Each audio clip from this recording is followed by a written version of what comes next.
औज़ुबिल्लाहिमिनश्शैतानिर्रजीम बिस्मिल्लाहिर्रहमानिर्रहीम। उम्मीद है कि आप सब खैरियत से होंगे। जैसे कि इसी पिछली वीडियो में हमने जोलॉजी का जो प्रैक्टिकल पैटर्न है उसे शेयर किया था। अब आज की इस वीडियो में हम चैप्टर नंबर 2 का जो रिमेनिंग टॉपिक है उसको स्टार्ट लेंगे और बाकी जो पैटर्न है उसको भी कोशिश करेंगे कि आपके सामने उसको शेयर करें। तो चलिए आज शुरू करते हैं वाटर का टॉपिक।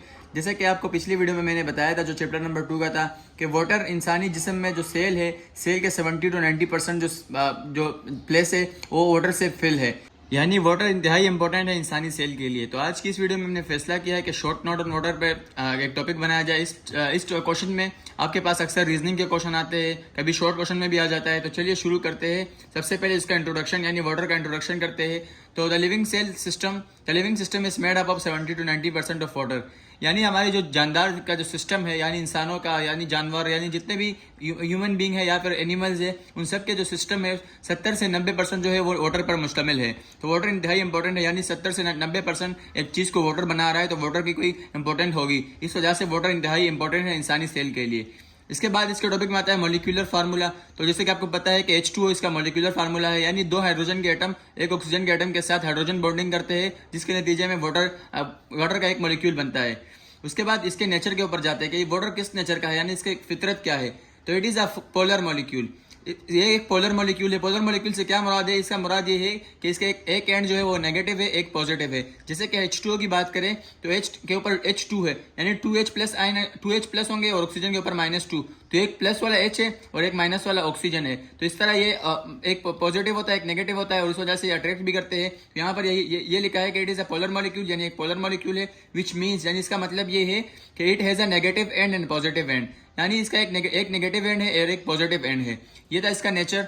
अब इसकी कुछ इंपॉर्टेंस भी है तो उसके इंपॉर्टेंस की बात कर लेते हैं। सबसे पहला इंपॉर्टेंस इसका है एज अ बेस्ट सोलवेंट, यानी वाटर क्या है? एज अ बेस्ट सोलवेंट, यानी बेस्ट सोलवेंट से क्या मुराद है? सोलवेंट उससे कहते हैं जो कि अगले चीज को सोल्व करे, अपने अंदर डिजोल्व करे, उसे सोलवेंट कहते हैं। तो उसकी डेफिनेशन क्या है कि water is a best solvent which means it can dissolve most of the substance in it, यानी वाटर जो है ये एक बेहतरीन सॉल्वेंट है जो कि बहुत सी चीजों को अपने अंदर डिसॉल्व कर लेता है। जैसे कि आपके बुक में है water is a universal solvent, तो ये गलत है। वाटर क्या है? एक बेस्ट सॉल्वेंट है, यूनिवर्सल सॉल्वेंट नहीं है। यानी वाटर अपने अंदर लकड़ी वगैरह को या प्लास्टिक को तो डिसॉल्व नहीं कर सकता, तो इसलिए हम यूनिवर्सल सॉल्वेंट नहीं कह सकते, बेस्ट सॉल्वेंट कह सकते हैं, क्योंकि बहुत सी चीजों को अपने अंदर डिसॉल्व कर सकता है। तो यहाँ पर यही लिखा है कि वाटर जो है वो एक बेस्ट सॉल्वेंट है जो बहुत सी चीजों को अपने अंदर डिसॉल्व कर लेता है, यानी हल कर लेता है। अब सेकंड वन इसकी इंपॉर्टेंस है हाई स्पेसिफिक हीट, यानी वाटर के पास हाई स्पेसिफिक हीट है, यानी वाटर जो है तो छोटी सी हीट पर वेपर या वेपर में कन्वर्ट नहीं होता या अपने टेम्परेचर को चेंज नहीं करता।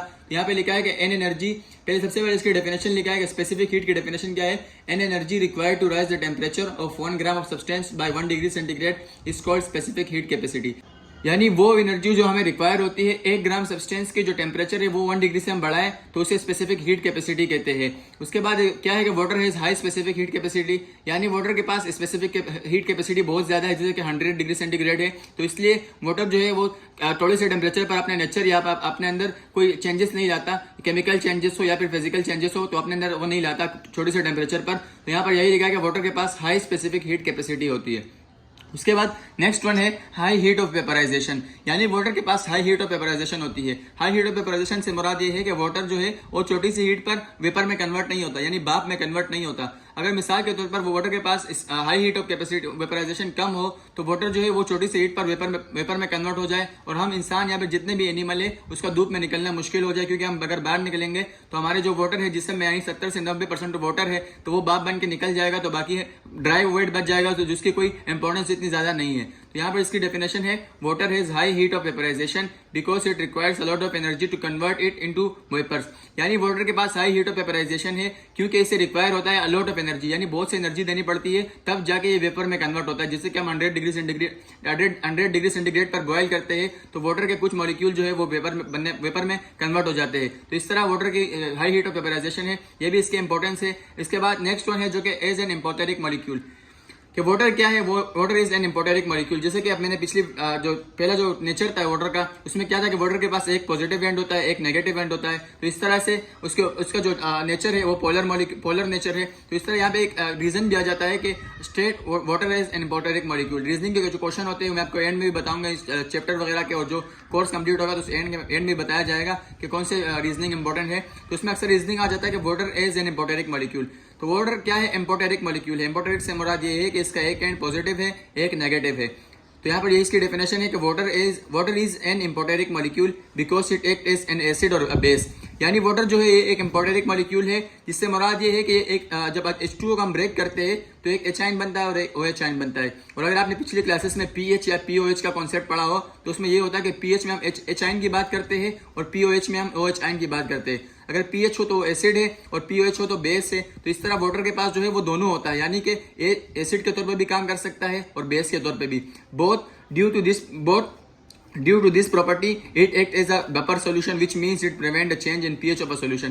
यानी इस प्रॉपर्टी की वजह से अगर ये एसिड के तौर पे भी काम करता है, बेस के तौर पे भी काम करता है, तो ये क्या करता है? ये बफर सोल्यूशन के तौर पे काम करता है। बफर सोल्यूशन उस सोल्यूशन को कहते हैं जो किसी सब्सटेंस के pH में चेंज करने से रोके, उसे कहते हैं बफर सोल्यूशन। तो इस वाटर की एम्फोटेरिक मॉलिक्यूल की जो प्रॉपर्टी है, इस वजह से ये बफर के सोल्यूशन की तरह एक्ट करता है और ये दूसरे जो सब्सटेंस होते हैं उनके pH को चेंज करने में प्रिवेंशन करता है, यानी उन्हें रोकता है। इस तरह ये एक रिएक्शन है कि H2O को अगर हम ब्रेक करें तो इसके H आयन बनता है प्लस OH आयन बनता है। H आयन pH के लिए होता है और OH POH के लिए होता है। तो इस तरह वाटर के पास pH और POH की दोनों प्रॉपर्टी है और इस प्रॉपर्टी के बिना पर ये वेपर सॉल्यूशन की तरह एक्ट करता है। उसके बाद नेक्स्ट वन है as a cohesive molecule. Cohesive molecule से मुराद ये है कि वाटर के जो मॉलिक्यूल है वो दूसरे के साथ अट्रैक्ट हुए होते हैं और इसकी वजह से जो वाटर है प्लांट में, जो प्लांट की बॉडी होती है उसमें नीचे से रूट से लेकर शूट तक या फिर जो लीव होते हैं वहां तक वाटर जो है राइज होता है और ये प्रॉपर्टी कहलाती है कोहेसिव। इसके बारे से हम चैप्टर नंबर 14 में भी पढ़ेंगे। तो इसकी छोटी सी डेफिनेशन है कि water is cohesive forces in between its molecule. यानी वाटर के जो मॉलिक्यूल है इनके दरमियान कोहेसिव फोर्सेस होती है, यानी ऐसी अट्रैक्शन होती है जिसके बिना पर वो एक दूसरे के साथ अटैच हुए होते हैं। दस act as a cohesive structure, यानी इसी बिना पर वो एक कोहेसिव स्ट्रक्चर यानी एक स्ट्रक्चर बनाते हैं। जैसे कि मैंने आपको पहले ही बताया कि जैसे वाटर प्लांट में होता है तो प्लांट के जो रूट्स होते हैं यानी जड़ होते हैं वहां से पानी ऊपर चलता है लीफ तक। तो इसमें क्या होता है कि एक कॉलम बन जाता है, एक रो बन जाता है सीधा, जो टूटता नहीं है। एक प्रॉपर्टी कहलाती है वाटर की कोहेसिव प्रॉपर्टी, जो कि हाइड्रोजन बॉन्डिंग की वजह से भी राइज होता है और इसके हवाले से मजीद डिटेल हम चैप्टर नंबर 14 में पढ़ेंगे। लेकिन इसके इंपॉर्टेंस के हवाले से था कि एक कोहेसिव मॉलिक्यूल है, यानी एक दूसरे से अटैच होते हैं, इस वजह से ये बहुत सी चीजों में हेल्पफुल होते हैं। ये था आज का टॉपिक जो कि वाटर के ऊपर था, शॉर्ट नोट था। और इसके बाद हम पढ़ेंगे इंशाल्लाह प्रोटीन को और भी जो जितने टॉपिक रहते हैं इस चैप्टर के उसको भी पढ़ेंगे। आज के लिए बस इतना ही। अल्लाह हाफ़िज़।